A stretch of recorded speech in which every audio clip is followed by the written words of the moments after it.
അച്ഛന് പ്രത്യേകിച്ച് വിശേഷമൊന്നുമില്ലല്ലോ? ഇല്ല. ഇടയ്ക്കിടയ്ക്ക് പ്രഷർ ഒന്ന് ചെക്ക് ചെയ്യാൻ പറയാം. പറ്റേ? ഓക്കെ. ഡോക്ടർ എന്താ അങ്ങനെ പറഞ്ഞത്? എങ്ങനെ വീണ്ടും ഇത്ര പെട്ടെന്ന് ആവേണ്ടിയില്ലായിരുന്നു? അതെ, ഡോക്ടർ കല്യാണം കഴിച്ചിട്ടില്ല, അതുകൊണ്ട്. അല്ല പിന്നെ ഇതൊക്കെ ഇന്നപ്പോ വേണമെന്നും ഇന്നപ്പോ വേണ്ടെന്നും നമ്മൾ വിചാരിച്ചാൽ നടക്കുന്ന കാര്യങ്ങളും മറ്റോ ആണോ പറ്റ്?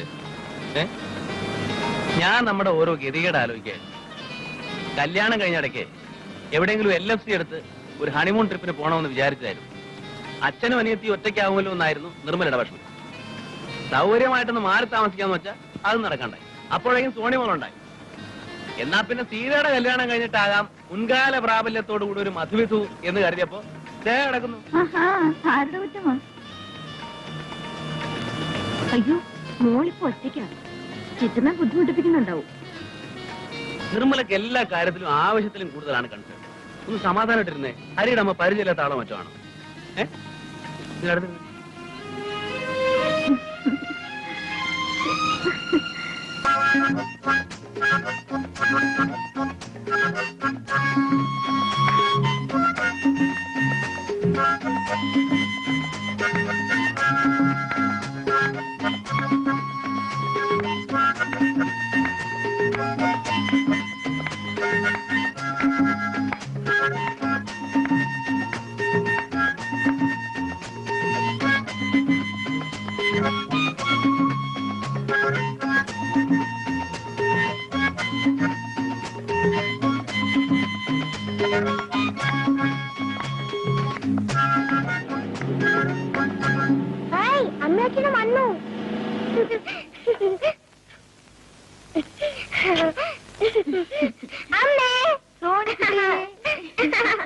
എന്റെ നിർമ്മലെ, നിങ്ങൾ പോയേ പിന്നുണ്ടല്ലോ ഇവളെന്നെ നിലത്ത് നിർത്തിയിട്ടില്ല. മുത്തശ്ശി മുത്തശ്ശി എന്നും പറഞ്ഞ് കയ്യെ തൂങ്ങിക്കൊണ്ട് പറമ്പായ പറമ്പ് മുഴുവൻ നടത്തലായിരുന്നു. പിന്നെ ദേവൻ വന്ന് ഈ കുന്ത്രാണ്ട് എടുത്ത് വായിക്കാൻ തുടങ്ങിയപ്പോഴാ ഒന്ന് അടങ്ങിയത്. വീട്ടിലേക്ക് നേരുന്നില്ലേ മോനെ? ഇല്ല, ഞങ്ങൾ ചെന്നിട്ട് വേണം ഇൻവിറ്റേഷനിലേക്ക് അഡ്രസ് ചെയ്ത്. അച്ഛൻ കാത്തിരിക്കുക. ഓ, പറഞ്ഞ പോലെ കല്യാണം ഇങ്ങനെ നടത്തല്ലോ. പത്മനാഭൻ ചേട്ടൻ ഇപ്പൊ ഇരിക്കപ്രതി ഉണ്ടാവില്ല. ഇനി ഒരു കല്യാണം നടത്താനാണെങ്കിൽ സോണിമോള് വലുതായിട്ട് വേണ്ടേ?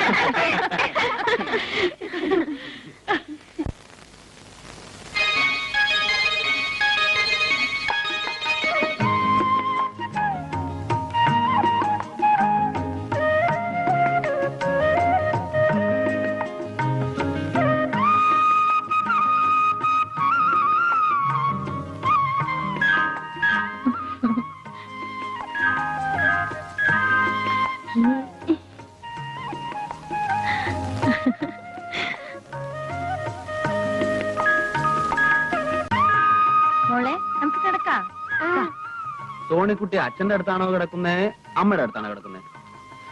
ഞാനേ എന്റെ പേര് നടുക്കാ കിടക്കുന്ന.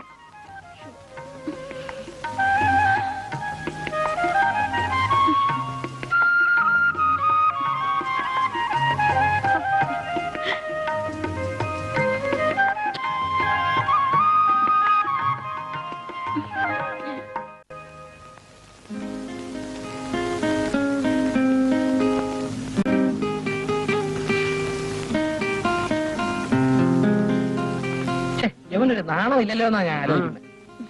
അല്ല, കല്യാണത്തിന് ഇനി ഇത്രയും ദിവസങ്ങളേ ഉള്ളൂ. കല്യാണ പെണ്ണിന്റെ വീട്ടിൽ എപ്പോഴും എങ്ങനെ ഇടിച്ച് കയറുകയെന്ന് വെച്ചാൽ ആ നാണക്കേടെ ഞാനങ്ങ് സഹിച്ചു.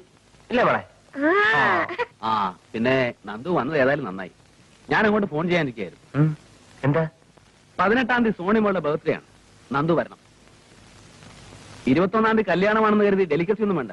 നമ്മൾ തമ്മിൽ അങ്ങനെ ഒരു ഫോർമാലിറ്റിയും വേണ്ട. വേറെ ആരും ഉണ്ടാവില്ല, നമ്മൾ മാത്രം. നന്ദു വരണം കേട്ടോ. ആ, കല്യാണത്തിന് മുമ്പ് ഒന്നുകൂടെ കയറി വരാൻ അവരുടെ ചാൻസ് കൂടെ. എന്റെ യോഗ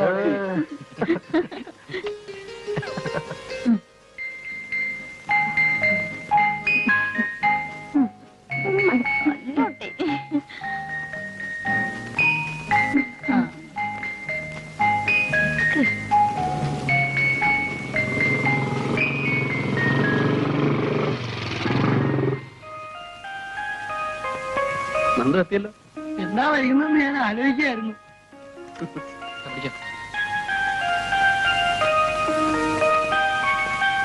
കേട്ടോ, സംഭവമൊക്കെ റെഡിയാണല്ലോ. പിന്നെ hi, happy birthday Sonimon. Thank you uncle. വാ മോളെ.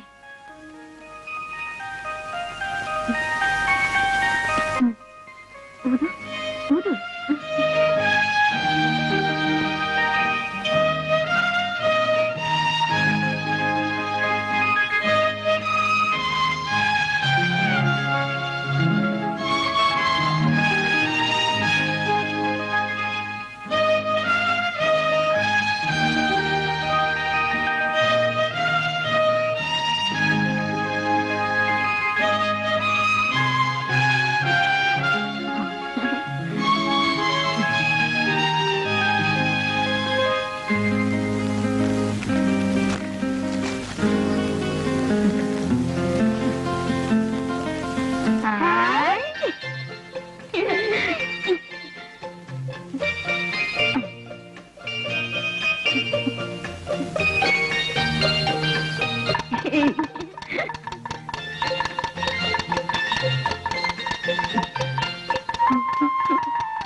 നമുക്കില്ലേ അല്ലെങ്കിൽ മറന്നു പോളിയാ.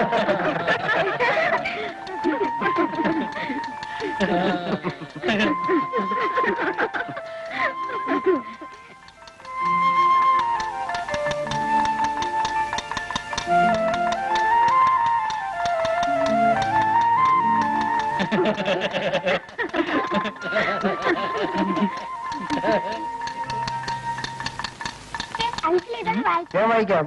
മോളിരി.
ഇനിയിപ്പോ രാത്രി പോണോ നന്ദു? അയ്യോ പോണം.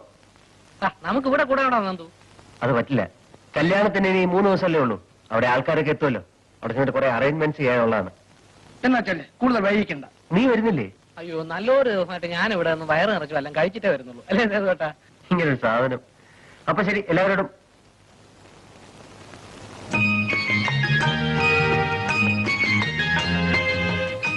സീതയോട് മാത്രമായിട്ട് യാത്ര വയ്ക്കായിരുന്നത്. ഇവരെല്ലാം ചുറ്റി നിൽക്കുന്നുണ്ട്.